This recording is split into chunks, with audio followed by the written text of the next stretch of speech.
In this video, we see a Toyota Supra up ahead, nearly loses, and we see this overtake happen. Very bizarre, bit of a push to pass, so we try and take advantage of it.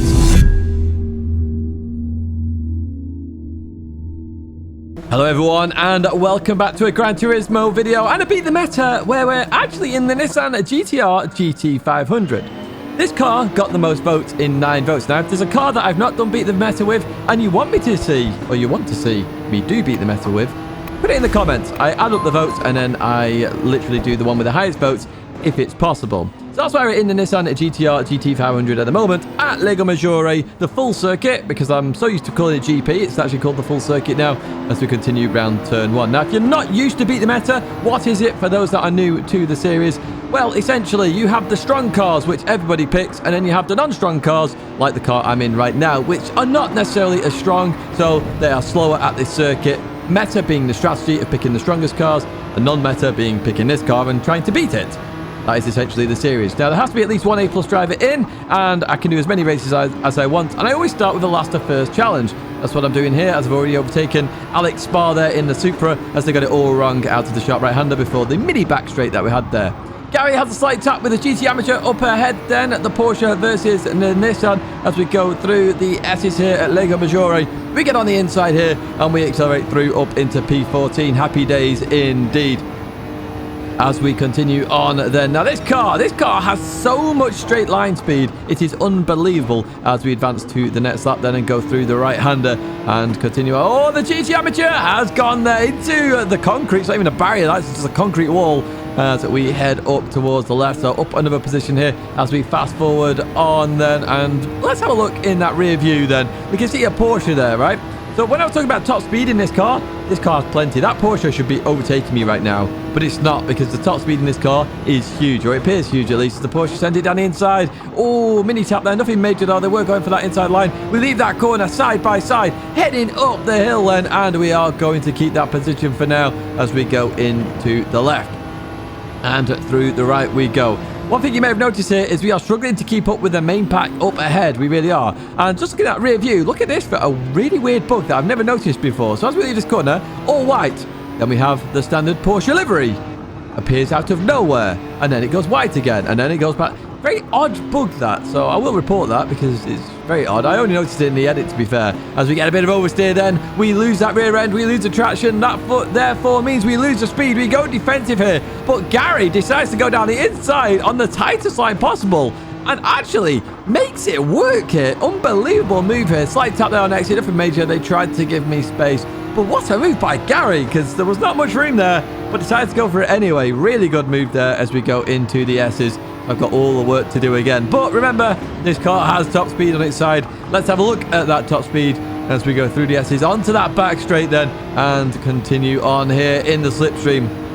You saw the Porsche didn't really catch up to me in the slipstream. Look at this. Look at the speed difference now. We really catch up to that Porsche. Now, if you want to see the Porsche Beat the Meta or the car profile, it is on the channel and it's well worth checking out. Remember, we do the car profiles of the cars that we do Beat the Meta. Whether we win or not, we do the car profile, and then you get an idea of the strengths and weaknesses of the car as we go up the left-hander, and then we're going to advance further on then. So we've broken away from Gary a little bit here as we continue through the S's. You can see here we're still not really caught up to the pack up ahead, so we are struggling. We do get a track limit penalty there of 1 second, and somebody else has binned it up ahead there. Who's that? Marto Garcia. So yeah, we've got a 1 second track penalty. We're going to take it on this lap, the final lap then, as we slow down. Is Gary going to keep the position, or get the position, should I say? Am I going to keep it? That is the question. Gary goes down the outside then as we head towards Banky Boy, and Gary does get that position. But the race isn't over. We've got a good old hill here. It does mean the power of this Nissan GTR GT500 can catch up to this Porsche as we go into the slight left and then the kink. Can Gary keep it? Here we go. Let's find out then. Through the right we go.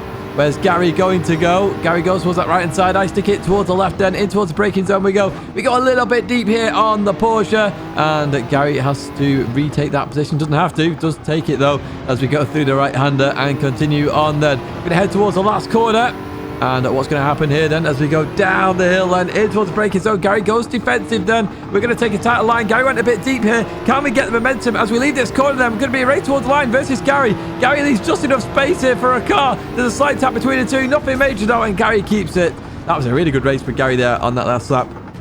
Really well played. But you can see that the Nissan not really capable of doing very well here. And in terms of its qualifying lap time, it can't do it. So what I decided was to go with the second highest voted car, which is the Ferrari 458. Now, there was no Ferrari in the top 100 in the time trial. So I was like, okay, nobody's using this car. Let's give it a whirl. Let's see what happens. So we're going to try it with the Ferrari then. This is what the Beat the Meta is for this week. We're going to try and win. We don't always win. Sometimes we win. Sometimes we lose. If we don't win, we've got to retry it. Like we will have to retry that Nissan GTR GT500. So we overtake somebody there who went a little bit too deep, and we're now racing the German bad boilers here as we try around the outside. Are we going to get this done as we head towards the braking zone? Oh, it's tight there as we slow it down. A slight tap there. I let off to let them go, and the BLZ bump drafts me as well as we continue on out. So it all stays the same here, and we can have a fight then as we head towards this right-hander. Very hard right-hander to get right, this one. It really is as you go into the braking zone. We're down the inside then. They give me room on the inside. I give them room on the outside. And as we continue on out here, I get the job done. I think maybe here they're still on my inside here as we head towards the left-hander, then in towards the braking zone we go. And as we go through here, they get a bit of a bump draft there from the BLZ. They keep it. What a defense there from Bad Boilers. Oh, and the oversteer as well from Bad Boilers, but they do keep it then as we continue onto the back straight. What's this Ferrari like in straight line speed then as we get up to the rear of that GTR? We head down the inside then, and it says they've got the slipstream, of course. I do not. But I'm going to keep my nose here anyway, and hopefully we can send it down the inside. Oh, they hit the wall at the same time there, and we do send it down the inside, and we get the job done up into P13 then already, and lots of cars that we can overtake up ahead. So you can see this car is already more competitive than that Nissan GTR, so this is why we chose to do Beat the Meta with this week, if you wondered. It does mean next week, if the GTR is still the highest voted car, we will try again with that GTR. However, we're with the Ferrari now. We're versus an RCZ at this moment. My old baby car, that is. I love that RCZ. And we're looking to send it down the inside at turn 1 versus XR Clan then. They give me room on that inside as they head towards that inside line then for turn 2, the hairpin.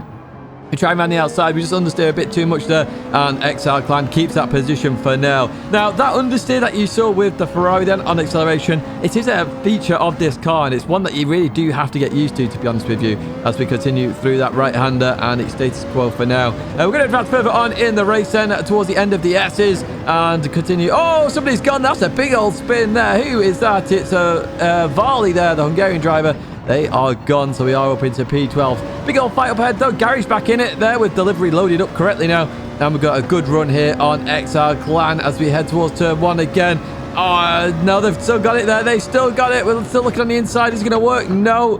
XR Clan defends it very nicely then, stayed in that slipstream, knowing it was going to work as we're going to there. Oh, hello. I mean, you can't really do that. You just literally pushed your way through there on Gary. Not the greatest move in the world there as we continue on past XR Clan then. They got a bit of oversteer, and we're side by side with Gary once again as we head into the braking zone. In we go. XR Clan just absolutely rams into the back of me at that point. I don't know what reason. Maybe he got hit from behind as well. No idea. But we continue on down towards the hard, sharp right-hander, and we get a bump draft from the GT Amateur. Thank you very much, my friend, as we go into the braking zone then side by side with Gary once again. Gary's really featuring in this video, but we do get past up into P10.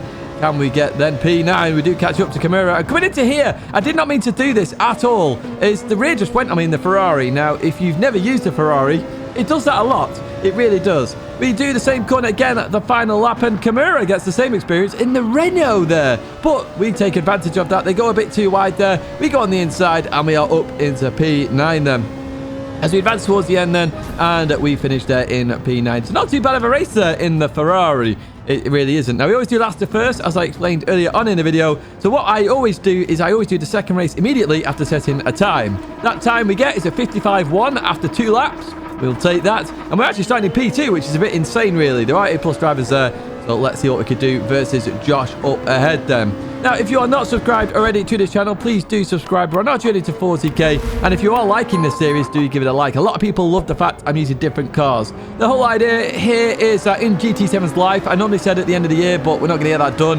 But in GT7's life, we're going to keep doing Beat the Meta until we've won in every single car where it is not the strongest car. That is the factor here. And that is what we're doing as we go through that right-hander very close to Josh here in that Nissan GTR. So who's going to win here, the Ferrari or the GTR? That is the question. position as we head down towards the hard right-hander once again here on the first lap and go through this corner. I was being a bit more cautious there because of what happened in that previous race, and Josh gets a good run out of that corner. The power of the GTR maybe better than the Ferrari, I'm not too sure. Certainly in accelerating, the Ferrari is better at the start. As we go through this right-hander though, Josh up ahead does the one thing he really did not want to do and get a 0.5 second penalty for a track limit there. Let's advance a lap later then.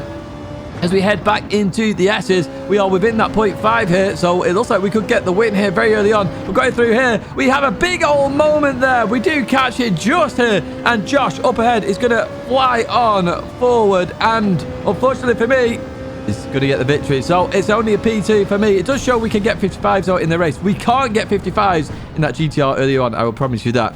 So P2 there for me, but I was like, okay, I only go again in a race if I can improve my time, and I knew I could improve my time, so I went away and did. We got a 54.8 this time. This car can get a low 54, I'm sure, as we're going to see later on potentially as we continue on with this race. Then a race against Josh here, round number 2.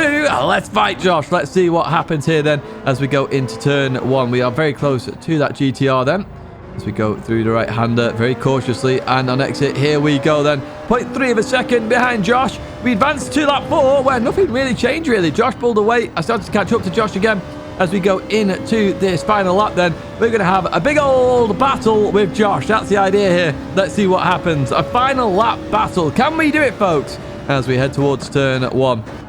So a half a second behind Josh as we go into turn 1. We need to get it close. We need to overtake, and we need to go for the victory. Now, through this section here, the Ferrari is so much better than the GTR. GTR gets a bit of oversteer there on exit. That turbo kicking in doesn't help. I really should have gone around the outside there. I don't go around the outside, so Josh keeping that position for now as we go through the right-hander and continue on out then. Oh, bit of oversteer there. We're going to go down the inside then, a look down the inside then, heading towards this right-hander once again. It's a very good move to do because you're on the inside line. It scares people on the outside as well. As we go into here then, oh, you can see that little twitch there of the Ferrari.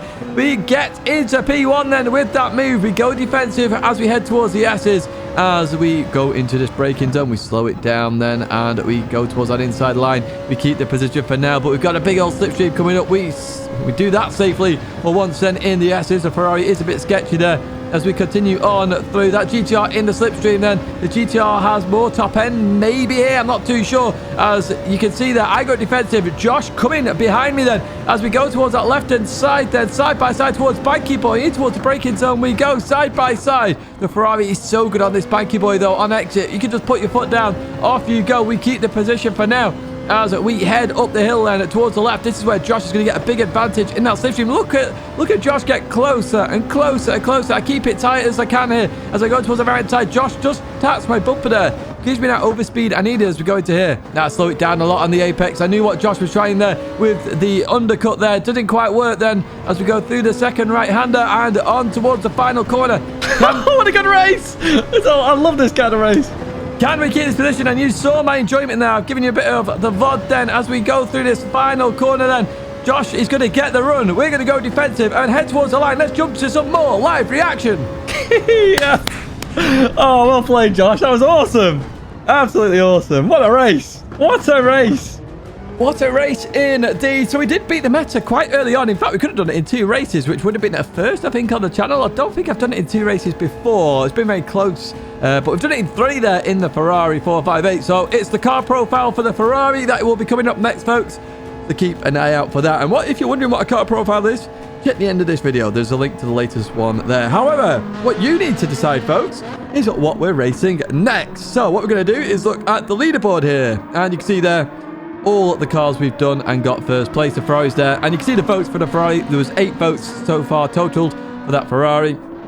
So we've got that there. So if you're wondering about the votes, I've only just started adding them up recently, and the Ferrari came second. So we'll have a look at what the Nissan is in terms of those votes as well, as we're going to advance to the next page then. So P11 to P20 here, or number 11 to 20. So you can see all the way down to the 0 to Super GT500. We've done beat the meta. That means that beat the meta is over. I don't have to do those cars again. Some of those car profiles are still needed, so do keep an eye out for them. However, the Ford GTLM Race Car Spec 2, the Suzuki Gr.3 Turismo car, I do have to race them again at some point, but they've got 0 votes so far, so we're not looking at them at the moment.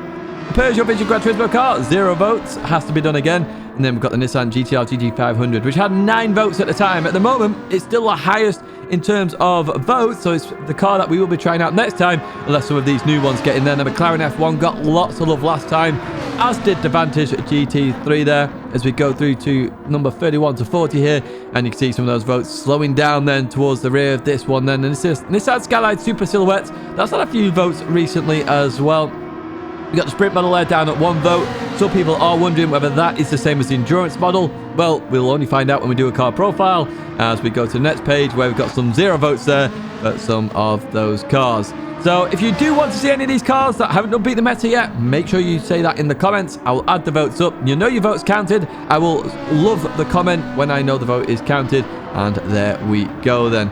So that is going to be it in terms of this Beat the Meta. If you do want to stay in touch with Beat the Meta, make sure you do subscribe to the channel. Give the video a like on the way out as well if you did enjoy it, because I enjoyed that race. You heard it from myself there as well. Well, that is going to be it here from Lego Maggiore in Italy.